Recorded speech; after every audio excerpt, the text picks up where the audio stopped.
আসসালামু আলাইকুম। আমি ফেরদৌসী খান। আমার স্বামী জালালউদ্দিনের রক্ষিতা সুমাইয়া আক্তার মাগি নূর, ওর সাথে আমি অনেক দিন পর্যন্ত ভিডিও কল এবং অডিও কলে কথা বলেছিলাম।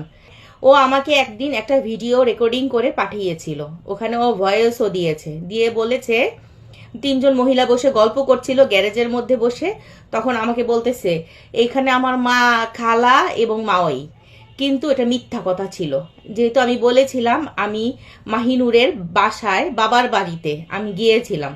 ওর মা, খালা এই দুইজনকেই আমি সরেজমিনে দেখে আসছি। আর ওই ভিডিওতে যাকে মা এবং খালা হিসেবে দেখিয়েছিল ওরা কেউ না। কারণ আমি তোর মা খালাকে দেখে আসছি। ও কত বড় মিথ্যাচার করে, নিজের মা বাপ নিয়ে মিথ্যাচার করে।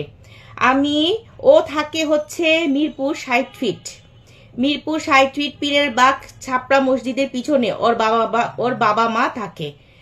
ওখানে যদি কেউ থাকেন, আপনারা থেকে থাকেন, তবে আমি অনুরোধ করব আপনাদেরকে আমার এই ভিডিওটা নিয়ে গিয়ে ওর মা বাবাকে দেখাবেন। মা বাবারও জানা উচিত যে তাদের মেয়ে কি রকম পর্যায়ে চলে গেছে, যে তার নিজের জন্মদাত্রী মা এবং জন্মদাতা বাবাকে নিয়ে মিথ্যাচার করে।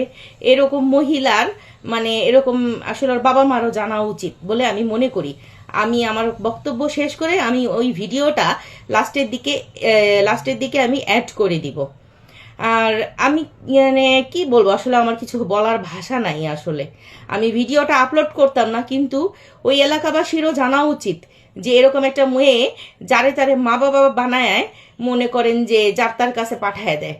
আর ওই বাসাটাও, যেই ভিডিওটা যেইখানে বাসায় ছিল, ওই বাসাটাও দেখিয়ে বলছে এই বাসায় নাকি ওর বাবা মা থাকে। এটা সম্পূর্ণ মিথ্যা কথা ছিল। আমি এলাকাবাসীর দৃষ্টি আকর্ষণ করছি, প্লিজ আপনারা ওর বিরুদ্ধে অ্যাকশনে যান। ও এরকম মিথ্যাচার করেই যাচ্ছে। এটার একটা শেষ হওয়া উচিত।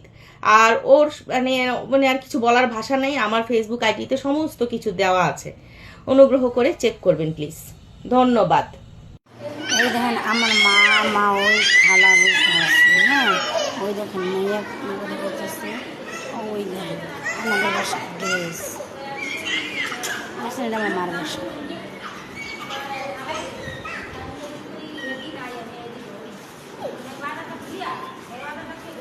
বসে গল্প করে দেখছেন।